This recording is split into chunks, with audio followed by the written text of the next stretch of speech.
Our Krishna book reading to Srila Prabhupada here in Sri Vrindavan Dham. And before we begin, let us offer our respectful obeisances to Srila Prabhupada and to each other. Namo Vishnuvedaya Krishna Prasthaya Bhutale Srimati Bhakti-Vedanta Swaminiti Namane Namaste Saraswati Devi Gauravani Pacharane Nirvisesha Sunyavadi Paskachadesha Tarane, and to each other, Vanchakalpatrubhyascha Kripa Sindhu Bhyevacha Patitanam Bhavanebhyo Vaishnavebhyo Namo Namaha. So for all of you online, you can turn to chapter 83, and you can note the subtitles below the page, below the screen, and this will help you to follow along. So the name of this chapter, Draupadi Meets the Queens of Krishna. There were many visitors who came to see Krishna, and among them were the Pandavas, headed by King Yudhisthira. After talking with the gopis and bestowing upon them the greatest benediction, Lord Krishna welcomed King Yudhisthira and other relatives who had come to see him. He first of all inquired from them whether their situation was auspicious. Actually, there is no question of ill fortune for anyone who sees the lotus feet of Lord Krishna.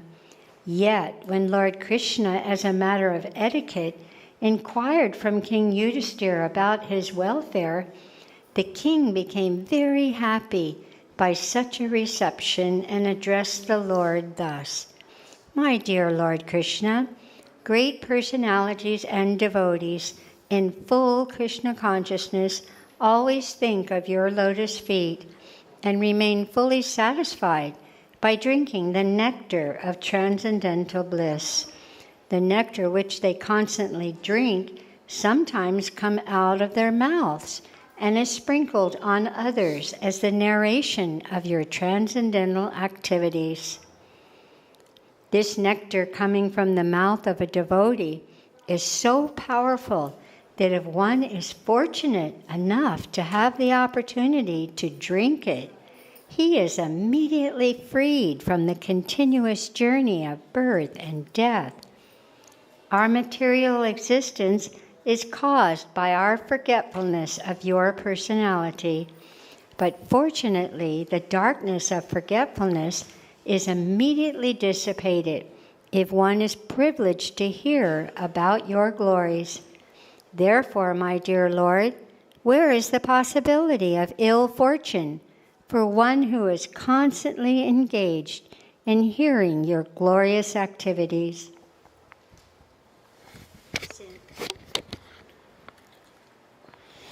Since we are fully surrounded unto you and have no other shelter than your lotus feet, we are always confident of our good fortune. My dear Lord, you are the ocean of unlimited knowledge and the transcendental bliss.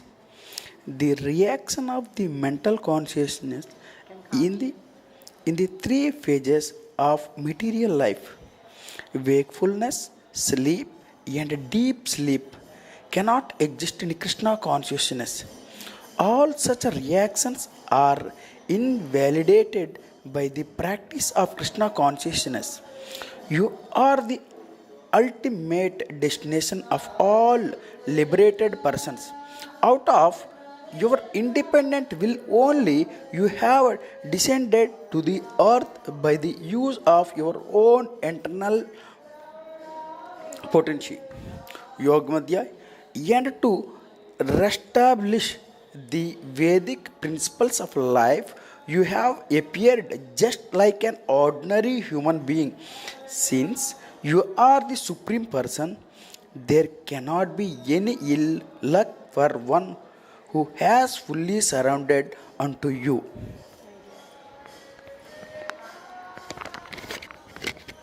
When Lord Krishna was busy meeting various kinds of visitors, and while they were engaged in offering prayers to the Lord, the female members of the Kuru dynasty and the Yadu dynasty took the opportunity to meet with one another and engage in talk of Lord Krishna's transcendental pastimes. The first inquiry was made by Draupadi to the wives of Lord Krishna. She addressed them, "My dear Rukmini, Bhadra, Jambavati, Satya, Satyabhama, Kalindi, Shaibya, Mitravrinda, Lakshmana, Rohini, and all other wives of Lord Krishna. Will you please let us know how Lord Krishna, the Supreme Personality of Godhead, accepted you as his wives and married you in pursuance of the marriage ceremonies of ordinary human beings?"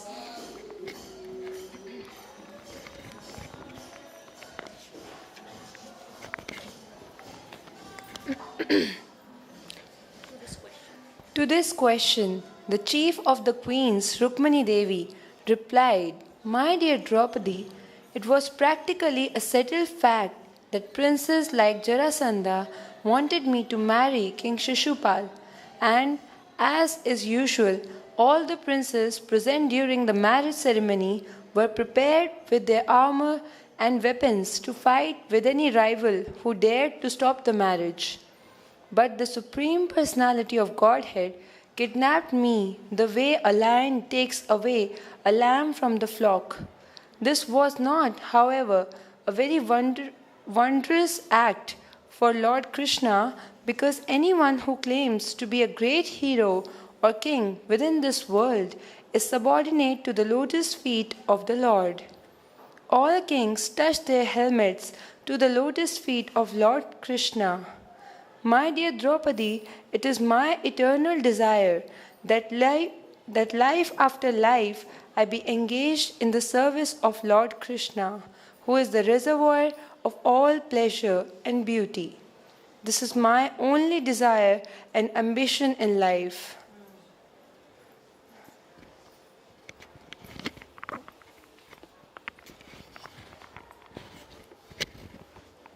After this, Satyabhama began to speak.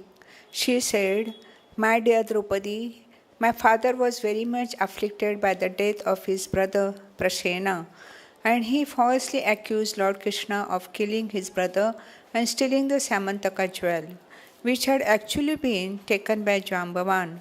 Lord Krishna, in order to establish his pure character, fought with Jambavan and rescued the Samantaka jewel, which he later delivered to my father.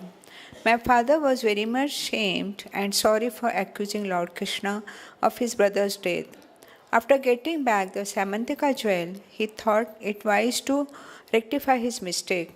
So although he had promised others my hand in marriage, he submitted the jewel and me at the lotus feet of Krishna, and thus I was accepted as his maidservant and wife." After this, Jambavati replied to Draupadi's question. She said, "My dear Draupadi, when Lord Krishna attacked my father, Jambavan, the king of the Rakshas, my father did not know that Lord Krishna was his former master, Lord Ramachandra, the husband of Sita. Not knowing the identity of Lord Krishna, my father fought with him continuously for 27 days. After this period, when he became fatigued, he could understand that since no one but Lord Ramachandra could defeat him, his opponent, Lord Krishna, must be the same Lord Ramachandra. He thus came to his senses and immediately returned the Samantaka jewel. Furthermore, to satisfy the Lord, he presented me to him to become his wife. In this way, I was married to the Lord, and thus my desire to be a servitor of Krishna life after life was fulfilled."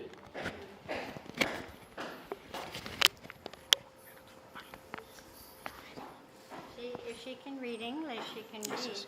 After this, she can start a small paragraph. After this, Kalandi said, "My dear Draupadi, I was engaged in great Asturies and Panasis to get Lord Krishna as my husband. When he became aware of this fact, he very kindly came to me with his friend Arjuna and accepted me as his wife. Lord Krishna then took me away from the bank of the Yamuna, and since then I have been engaged in the horse of Lord Krishna as a sweeper, and the Lord is trending as me as his wife. Very nice.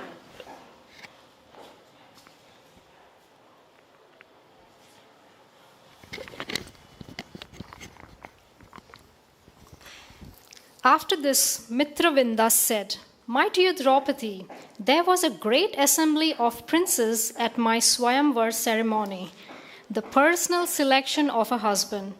Lord Krishna was also present in that meeting, and he accepted me as his maidservant by defeating all the princes there. He immediately took me away to Dwarka, exactly as a lion takes its prey from a pack of dogs. When I was thus taken away by Lord Krishna, my brothers wanted to fight him, and later they were defeated. Thus, my desire to become the maidservant of Krishna life after life was fulfilled."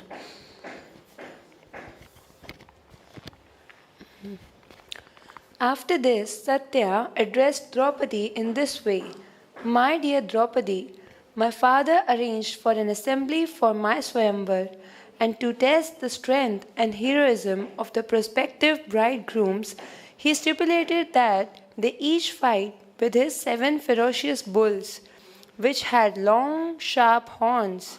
Many heroic prospects tried to defeat the bulls, but unfortunately they were all severely struck, and they returned to their homes as defeated invalids.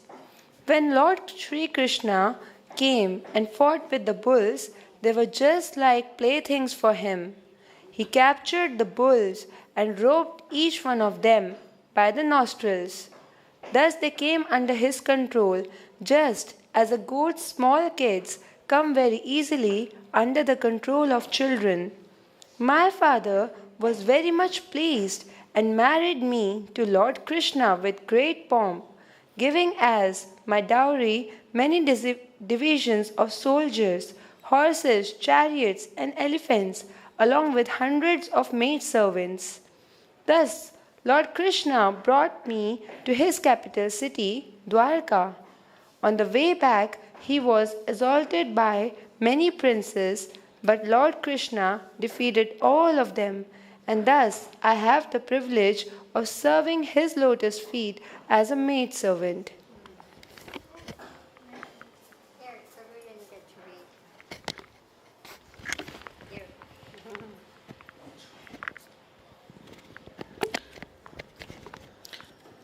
After this, Bhadras begins to speak.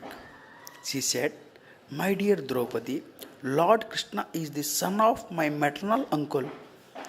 Fortunately, I became attracted to his lotus feet. When my father understood these feelings of mine, he personally arranged for my marriage, inviting Lord Krishna to marry me and giving him in a dowry 1 Akshashuni or divisions or armed forces, along with many maid servants and other royal paraphernals. I do not know whether I shall be able to have the shelter of Lord Krishna life after life, but still I pray to the Lord that whatever I may take my birth, I may not forget my relationship with his lotus feet." Then Lakshmana said, "My dear queen, many times I heard the great sage Narada glorifying the pastimes of Lord Krishna. I became attracted to the lotus feet of Krishna when I heard Narada say that the goddess of fortune Lakshmi was attracted to his lotus feet. Since then, I have always been thinking of him, and thus my attraction for him has increased. My dear Queen, my father was very affectionate toward me. When he understood that I was attracted to Krishna, he devised a plan like that devised by your father. During the Swayamvara, the prospective bridegrooms had to pierce the eyes of a fish with their arrows. The difference between the competition in your Swayamvara and mine was that in yours the fish was hanging openly on the ceiling in clear view, but in mine the fish was covered and could be seen only by its reflection in a pot of water. That was the special feature of my Swayamvara.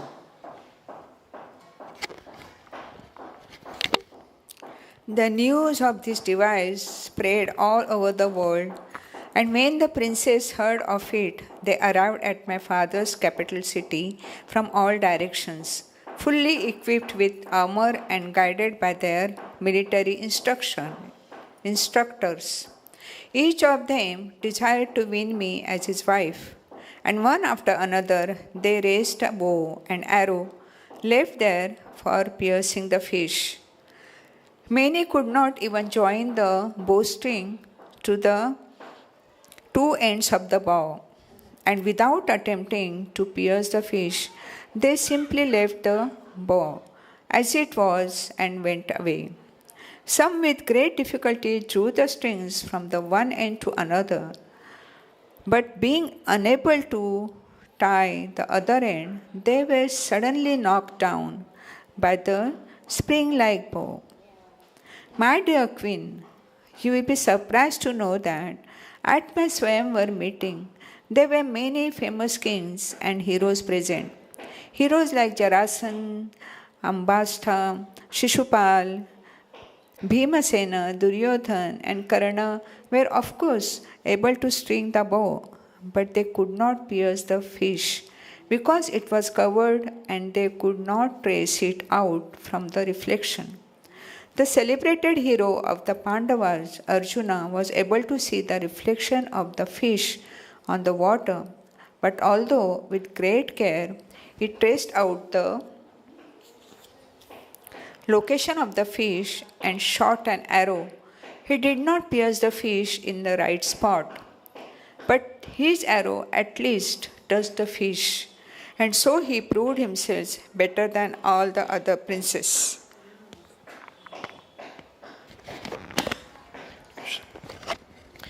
All the princes who tried to pierce the target were disappointed, being baffled in their attempts, and some candidates even left the palace place without making an attempt. But when at last Lord Krishna took up the bow, he was able to tie the bowstring very easily, just as a child plays with a toy. He placed the arrow and, looking only once at the reflection of the fish in the water, he shot the arrow, and the pierced fish immediately fell down. The victory of Lord Krishna was accomplished at noon during the moment called Abhijit, which is astronomically calculated as auspicious. At that time, the vibration of Jai, Jai was heard all over the world, and from the sky came sounds of the drums beaten by the denizens of heaven. Great demigods were overwhelmed with joy and showered flowers on earth. At that time, I entered the arena of competition, and the ankle bells on my legs sounded very melodious as I walked. I was nicely dressed with new silken garments, flowers decorated my hair, and because of Lord Krishna's victory, I was in ecstatic joy and smiling very pleasingly. I carried in my hands a golden necklace bedecked with jewels, which glittered at intervals. My curling hair encircled my face, which shone with a bright luster due to the reflection of my various earrings.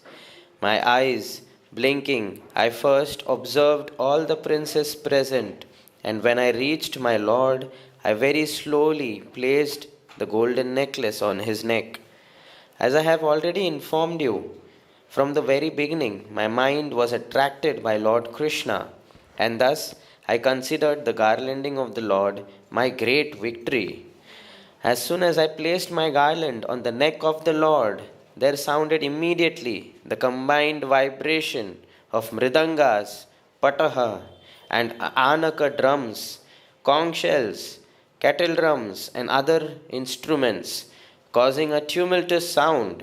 And while the music played, expert male and female dancers began to dance, and singers began to sing sweetly.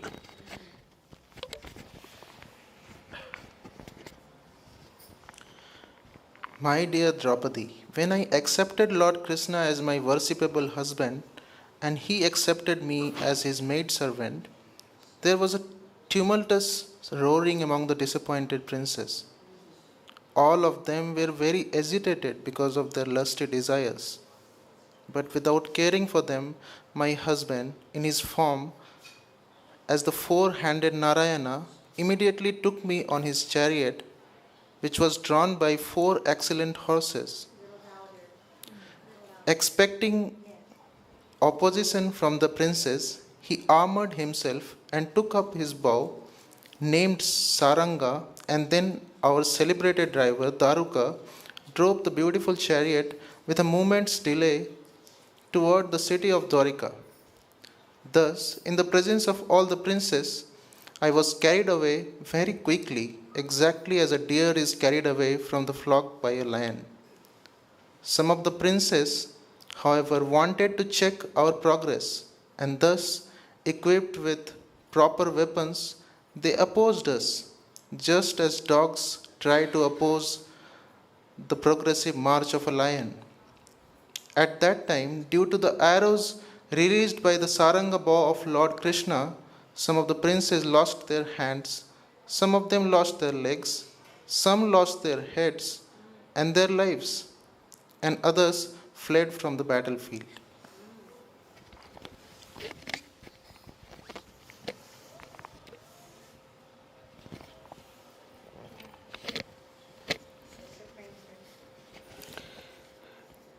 The Supreme Personality of Godhead then entered the most celebrated city of the universe, Dwarka.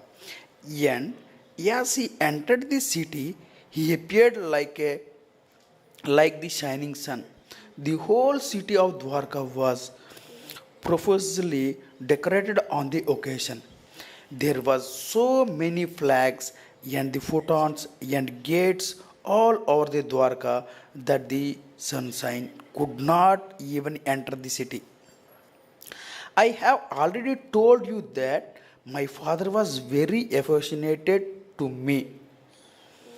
So, when he saw that my desire and his had been fulfilled by my getting Lord Krishna as my husband, in great happiness, he began to distribute to friends and relatives various kinds of gifts such as valuable garments, ornaments, bedsteads, and the sitting carpets. Lord Krishna is always self-sufficient, yet my father, out of his own accord, offered my husband a dowry consisting of riches, soldiers, elephants, charities, horses, and many rare and valuable weapons. He presented all these to the Lord with a great enthusiasm. My dear Queen, at that time I could guess that in my previous life I must have performed some wonderful pious activity, and as a result I can in this life be one of the maidservants in the house of the Supreme Personality of Godhead. When all the principal queens of the Lord Krishna had finished their statements, Rohini, as the representative of the other 16,000 queens, began to narrate the incident of this becoming wives of Krishna.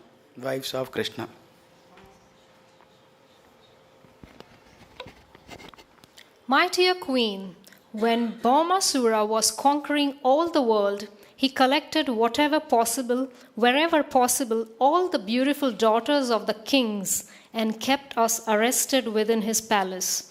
When news of our imprisonment reached Lord Krishna, he fought with Bhaumasura and released us. Lord Krishna killed Bhaumasura and all his soldiers, and although he had no need to accept even one wife, he nevertheless, by our request, married all 16,000 of us. My dear Queen, our only qualification was that we were always thinking of the lotus feet of Lord Krishna, which is the way to release oneself from the bondage of repeated births and deaths. My dear Queen Draupadi, please take it from us that we are not after any opulence such as a kingdom, an empire, or a position of heavenly enjoyment.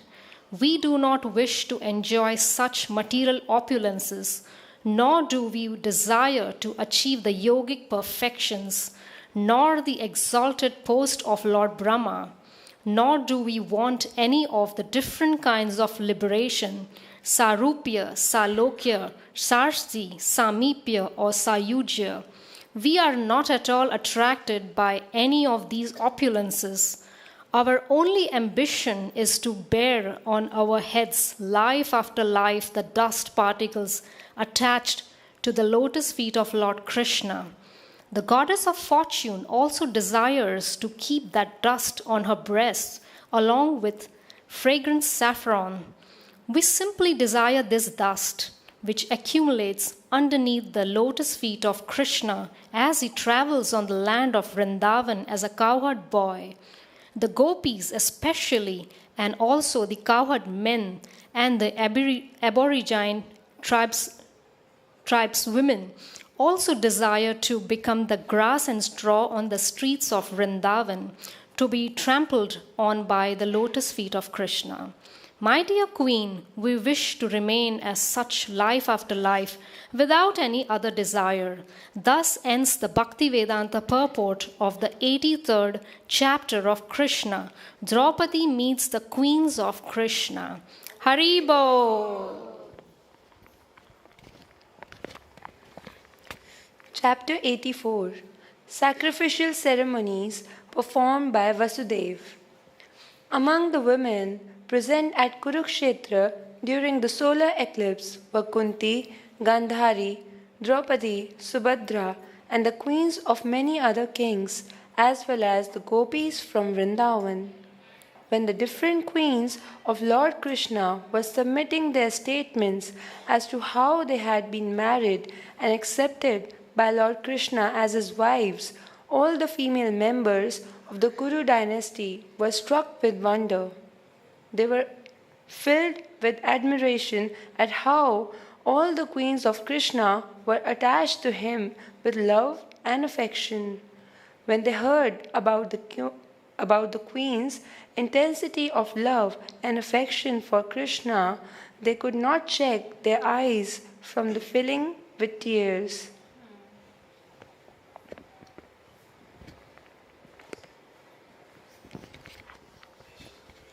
While the women were engaged in conversations among themselves, and the men were similarly engaged in conversation, there arrived from all directions almost all of the important sages and ascetics who had come for the purpose of seeing Lord Krishna and Balaram. Chief among the sages were Krishna Dvaipayana Vyas, the great sage Narada, Chaivana, Devala, Asita, Vishvamitra, Satananda, Bhardraj, Gautama, Lord Parshuram, along with his disciples, Vishishta, Galava, Brigu, Pulastya, Kashyapa, Atri, Markandeya, Brihaspati, Dvita, Trita, Ekata, the 4 Kumaras, sons of Brahma, Sanak, Sanandan, Sanatana, and Sanat Kumar, Angira, Agastya, Jagavalkya, and Vamadev.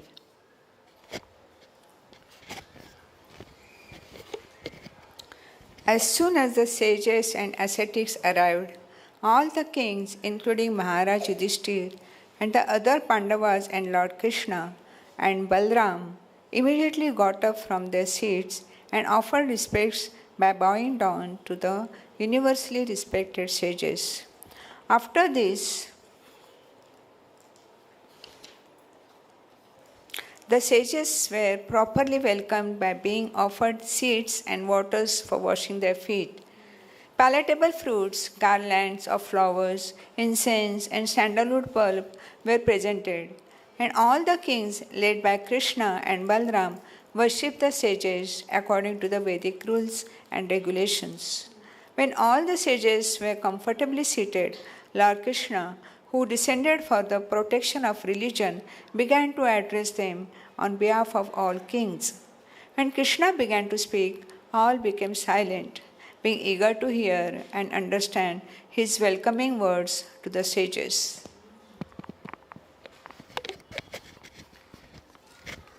Lord Krishna spoke thus: All glories to the assembled sages and ascetics.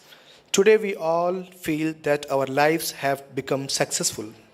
Today we have achieved the desired goal of our life because we now see face to face all the exalted, liberated sages and ascetics, whom even the great demigods in the heaven desire to see.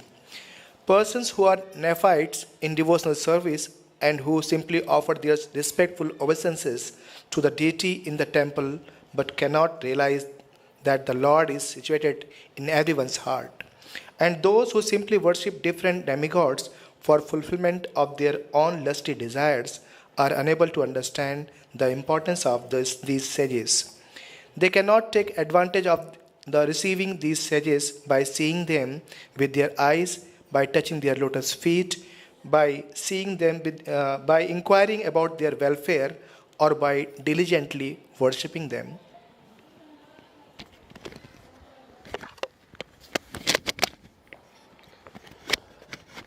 Neophyte devotees or religionists cannot understand the importance of great Mahatmas. They go to the temple as a matter of formality and pay their respectful obeisances unto the deity. But when one is promoted to the next platform of transcendental consciousness, one can understand the importance of Mahatmas and devotees, and in that stage, one tries to please them. Therefore, Lord Krishna said that the neophyte cannot understand the importance of great sages, devotees, or ascetics. Lord Krishna continued, One cannot purify himself merely by traveling to holy places of pilgrimage and taking a bath there by seeing the demigods' forms in the temples. But if one happens to meet a great devotee, a Mahatma, who is a representative of the personality of Godhead, one is immediately purified. To become purified, one is enjoined to worship the fire, the sun, the moon, the earth, the water, the air, the sky, and the mind. By worshipping all the elements and their predominating deities, one can gradually become free from the influence of envy. But all the sins of an envious person can be nullified immediately simply by serving a great soul. My dear revered sages and respectable kings, you can take it from me that a person who accepts this material body made of 3 elements, mucus, bile, and air, as his own self, who considers his family and relatives as his own, who accepts material things as worshipable, or who visits holy places of pilgrimage just to take a bath there just to take a bath there, but never associate with great personalities, sages, and Mahatmas, such a person, even though in the form of a human being, is nothing but an animal like an ass.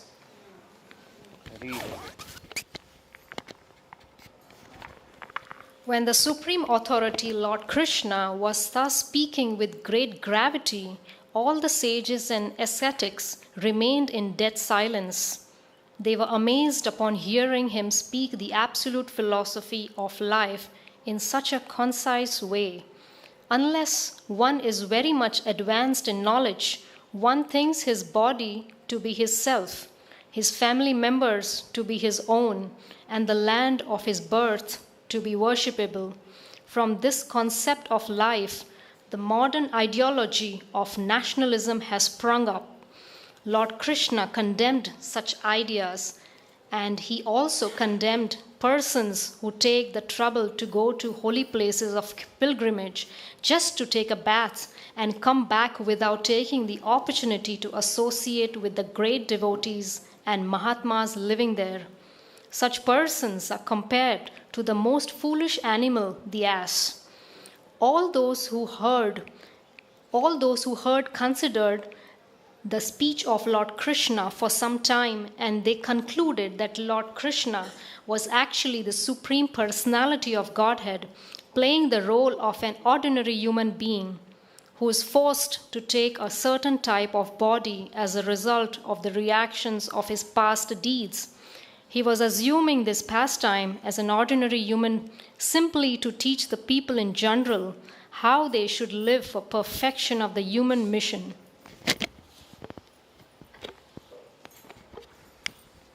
Having concluded that Krishna was the Supreme Personality of Godhead, the sages addressed him thus: Dear Lord, we, the leaders of human society, are supposed to possess the proper philosophy of life. Yet we are bewildered by the spell of your external energy. We are surprised to see your behavior, which is just like that of an ordinary human being and which conceals your real identity as the Supreme Personality of Godhead. And we therefore consider your pastimes to be all wonderful. Our dear Lord, by your own energy, you create, maintain, and annihilate the whole cosmic manifestation of different names and forms, in the same way that the earth creates many forms of stone, trees, and other varieties of names and forms, and yet remains the same. Although you create varieties of manifestations through your energy, you are unaffected by all those actions. Our dear Lord, we are simply stunned to see your wonderful acts. Although you are transcendental to this entire material creation and are the Supreme Lord and the super soul of all living entities, you appear on this earth by your internal potency to protect your devotees and destroy the miscreants. By such an appearance, you re-establish the principles of eternal religion, which human society forgets by long association with material energy.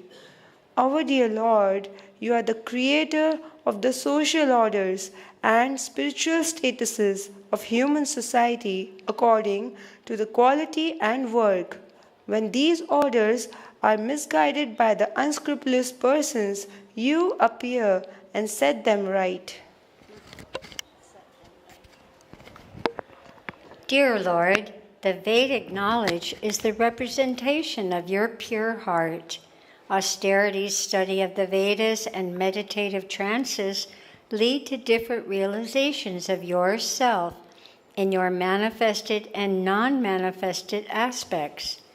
The entire phenomenal world is a manifestation of your impersonal energy, but you yourself, as the original personality of Godhead, are not manifested there. You are the Supreme Soul, the Supreme Brahman, Persons who are situated in Brahminical culture, therefore, can understand the truth about your transcendental form. Thus, you always hold the Brahmanas in respect, and you are considered to be the topmost of all followers of Brahminical culture. You are therefore known as Brahmanya Deva. Our dear Lord, you are the last word in good fortune and the last resort of all saintly persons. Therefore, we all consider that we have achieved the perfection of our life, education, austerity, and acquisition of transcendental knowledge by meeting you. Factually, you are the ultimate goal of all transcendental achievements.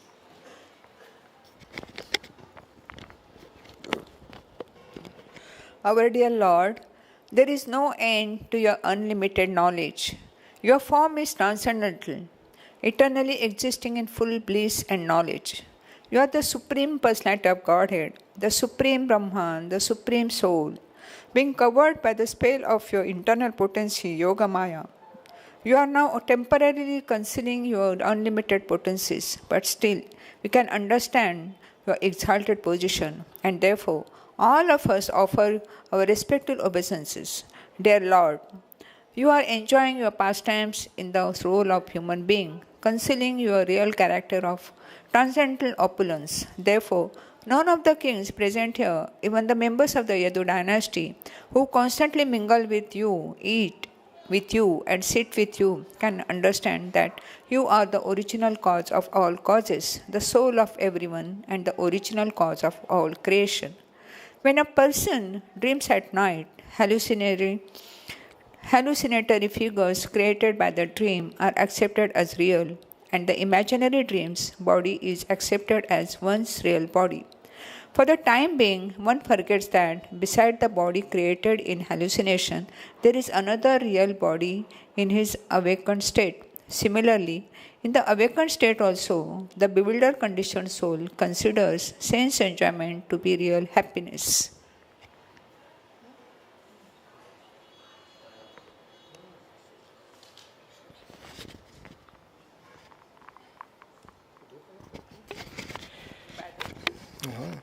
By the process of enjoying the senses of the material body, the spirit soul is covered and his consciousness becomes materially contaminated. It is due to material consciousness that one cannot understand the Supreme Personality of Godhead, Krishna. All great mystic yogis endeavor to revive their Krishna consciousness by mature practice of the yoga system just to understand your lotus feet. They meditate upon your transcendental form to counteract their accumulated sinful reactions. It is said that the water of the Ganges can vanquish volumes of a person's sinful reactions, but the Ganges water is glorious only due to your lotus feet. The Ganges water flows as perspiration from the lotus feet of your Lordship, and we are all so fortunate that today we have been able to see your lotus feet directly. Dear Lord, we are all surrendered souls, devotees of your Lordship. Therefore, please be kind and bestow your causeless mercy upon us. We know well that persons who have become liberated by constant engagement in your devotional service are no longer contaminated by the material modes of nature. Thus, they have become eligible to be promoted to the kingdom of the spiritual world.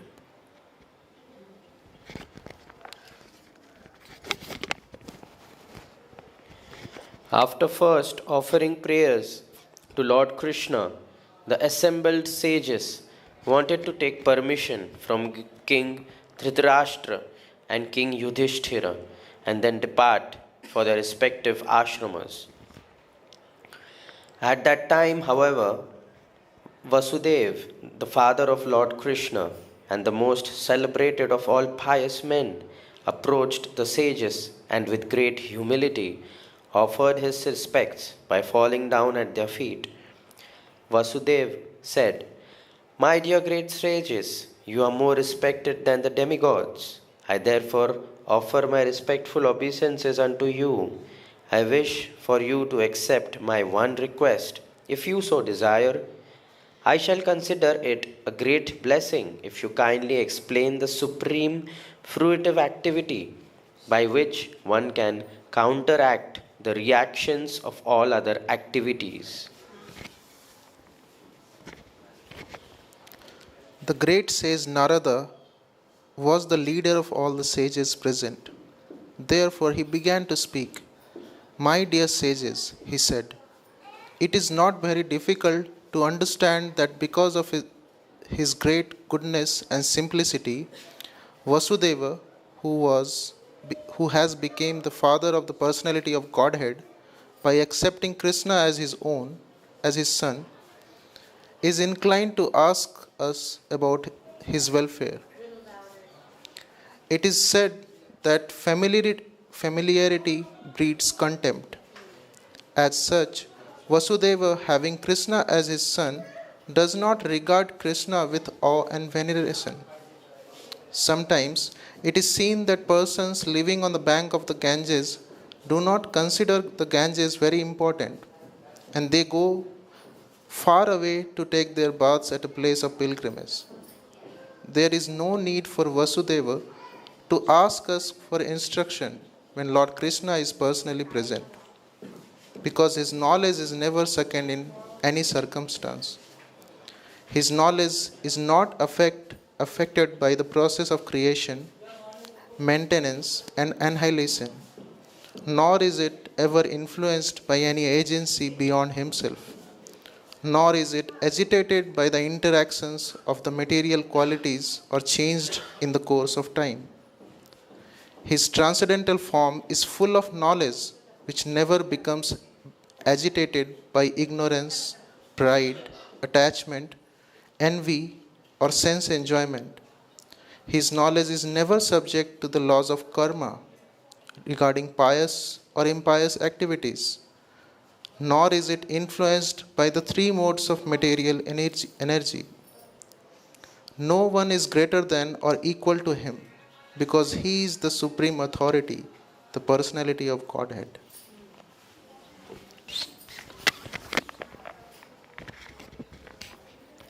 The ordinary conditioned human being may think that the conditioned soul, who is covered by his materialistic senses, mind, and intelligence, is equal to Krishna.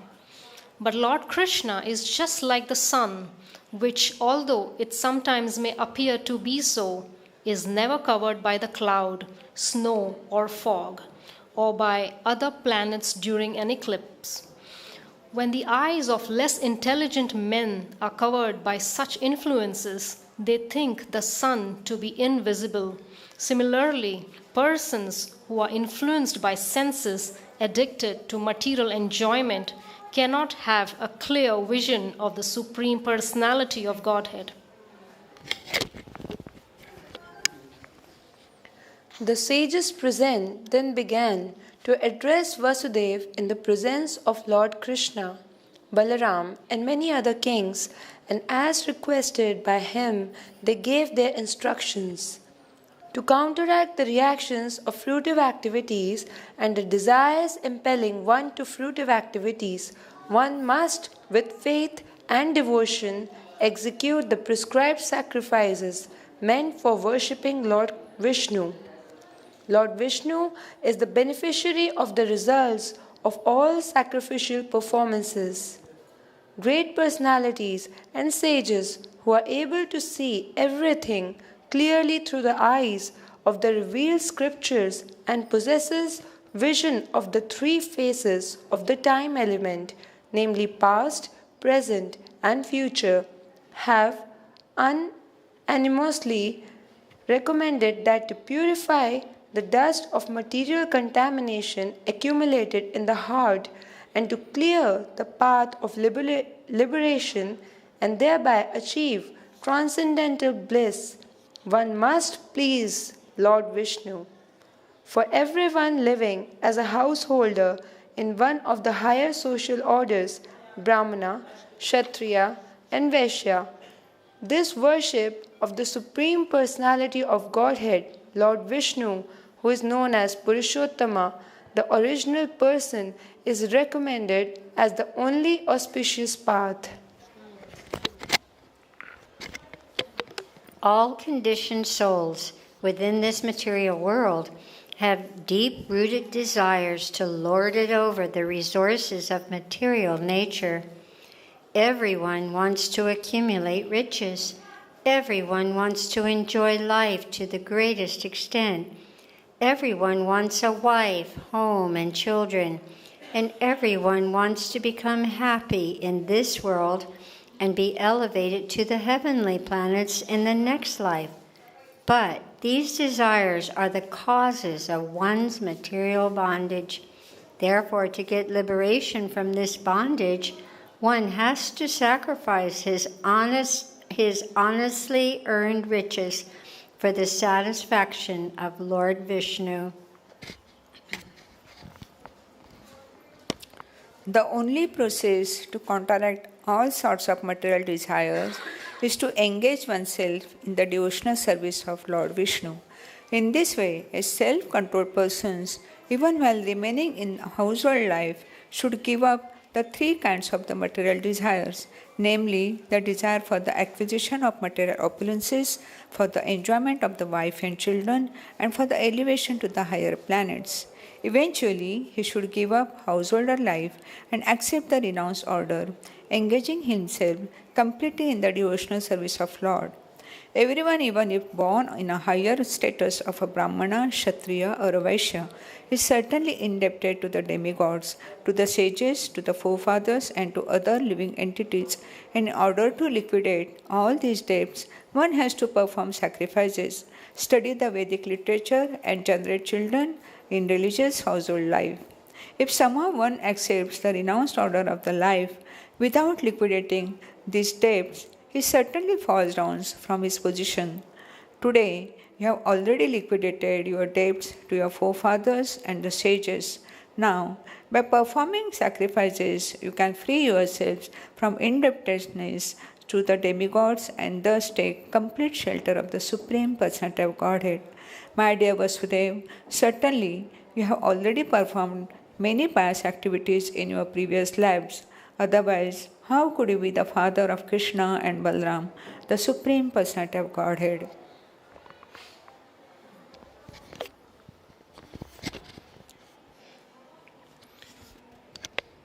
This saintly Vasudeva, after hearing all the sages, offered his respectful obeisances unto their lotus feet.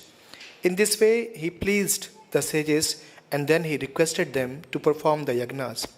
When the sages were selected as priests of the sacrifices, they in turn induced Vasudeva to collect the required paraphernalia for executing the yagna in that place of pilgrimage.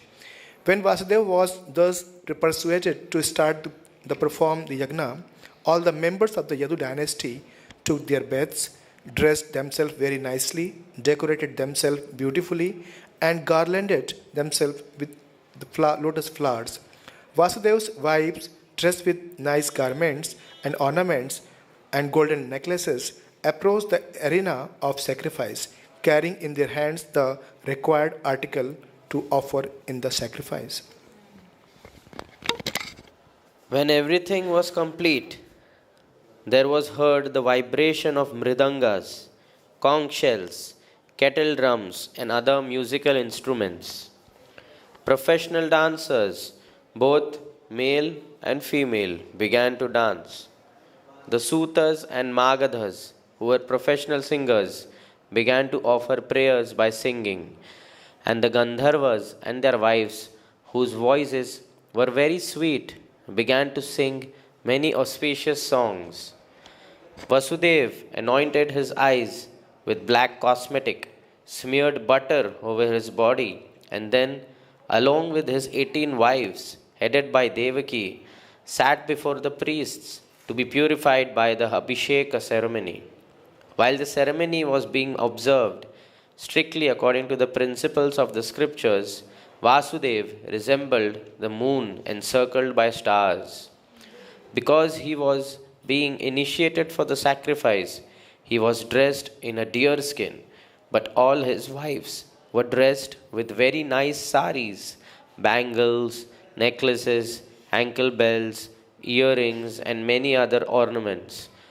Vasudev looked very beautiful, surrounded by his wives, exactly like the king of heaven when he performs such sacrifices.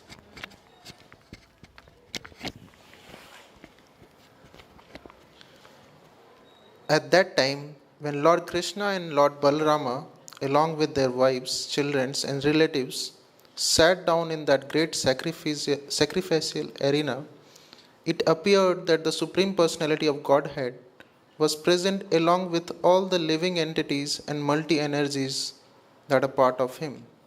We have heard from the Shastras that Lord Krishna has multi energies and parts and parcels. But now, in that sacrificial arena, all could actually experience how the Supreme Personality of Godhead eternally exists with his different energies. At that time, Lord Krishna appeared as Lord Narayana and Lord Balram appeared as Sankarshana, the reservoir of all living entities.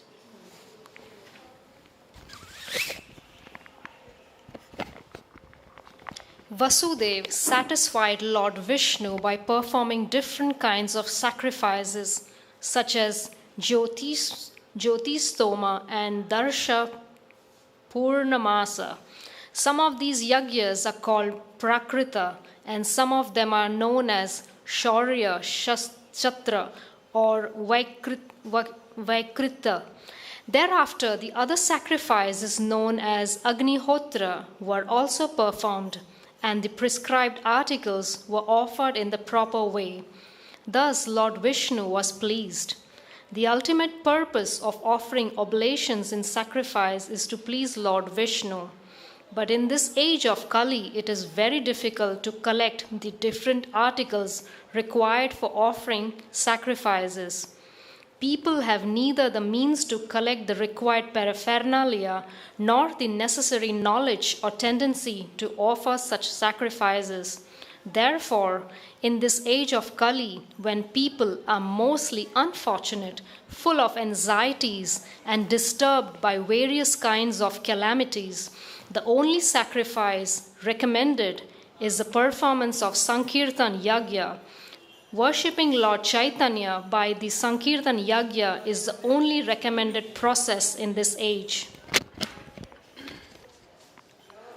After the performance of the different sacrifices, Vasudev offered ample riches, clothing, ornaments, cows, land, and maid servants to the priests.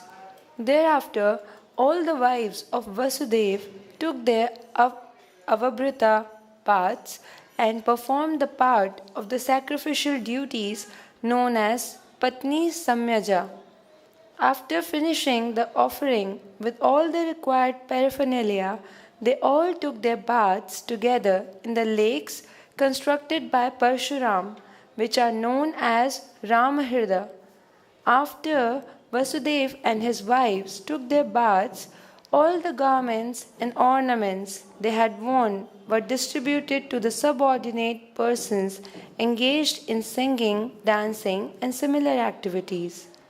We may note that the performance of sacrifice necessitates the profuse distribution of riches.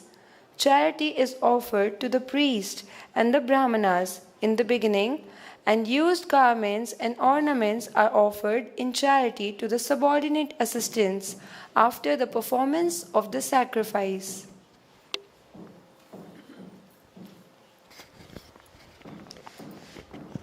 After offering the used articles to the singers and reciters, Vasudeva and his wives, dressed with new ornaments and garments, fed everyone very sumptuously, from the brahmanas down to the dogs.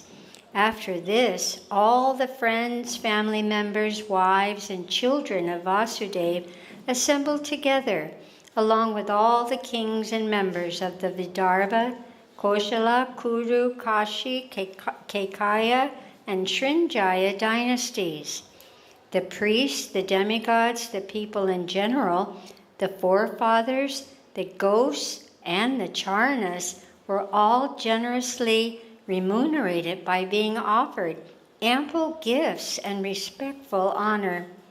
Then all the persons assembled there took permission from Lord Krishna, the husband of the goddess of fortune, and while glorifying the perfection of the sacrifice made by Vasudeva, they departed to their respective homes. At that time, when King Dhritarashtra, Vidura, Yudhishthir, Bhima, Arjuna, Bhishmadev, Dronacharya, Kunti, Nakula, Sahadev, Narad, Lord Vyasadeva, and many other relatives and kinsmen were about to depart, they felt separation and therefore embraced each and every member of the Yadu dynasty with great feelings. Many others who were assembled in that sacrificial arena also departed.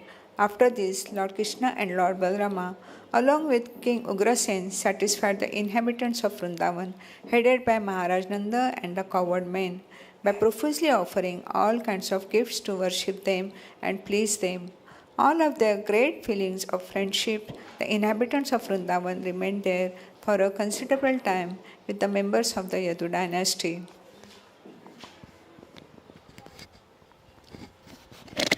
After performing this sacrifice, Vasudeva felt so satisfied that there was no limit to his happiness.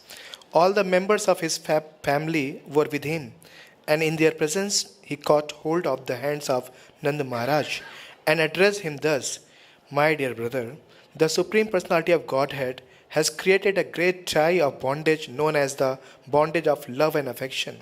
I think that it is very difficult job for even the great sages and saintly persons to cut such a tie of love.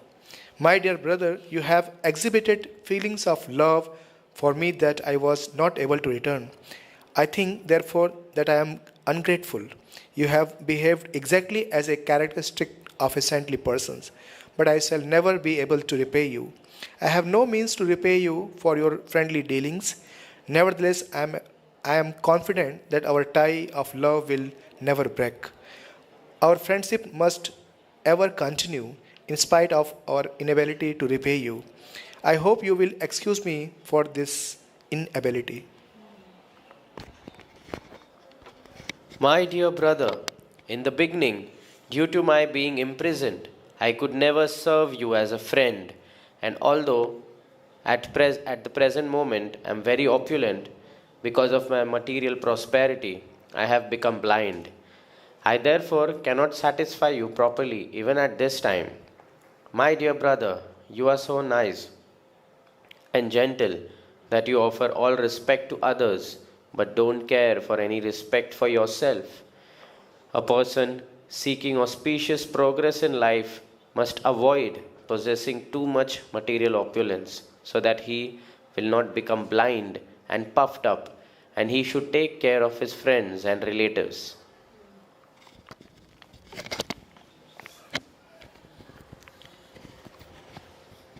When Vasudeva was speaking to Nand Maharaj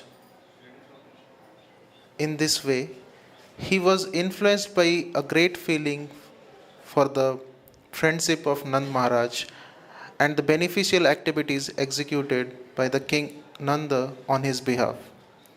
As such, his eyes filled with tears and he began to cry.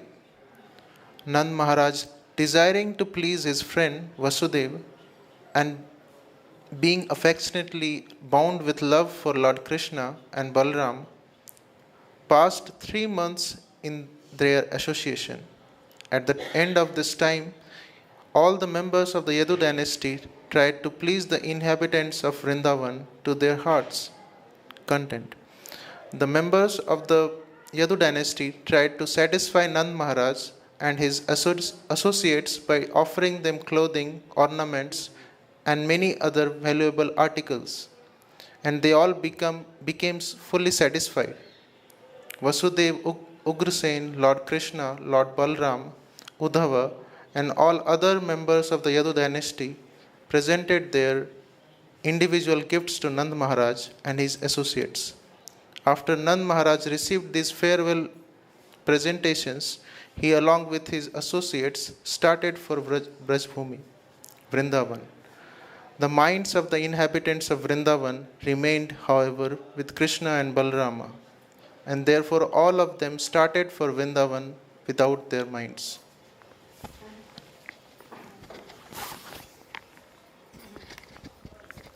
When the members of the Drishni family saw all their friends and visitors departing, they observed that the rainy season was approaching, and thus they decided to return to Dwarka. They were fully satisfied, for they regarded Krishna as everything. When they returned to Dwarka, they described with great satisfaction the sacrifice performed by Vasudeva, their meeting with various friends and well-wishers, and various other incidents that had occurred during their travels in the places of pilgrimage. Thus ends the Bhaktivedanta purport of the 84th chapter of Krishna, sacrificial ceremonies performed by Vasudeva. Hari Bol! So, my dear devotees, that concludes our 1 hour of reading Krishna book to Srila Prabhupada. And as we always do, let us offer our respectful obeisances to Srila Prabhupada and to each other. Namo Vishnuvedaya Krishna Prasthaya Bhutale Srimati Bhaktivedanta Swaminiti Namane. Louder.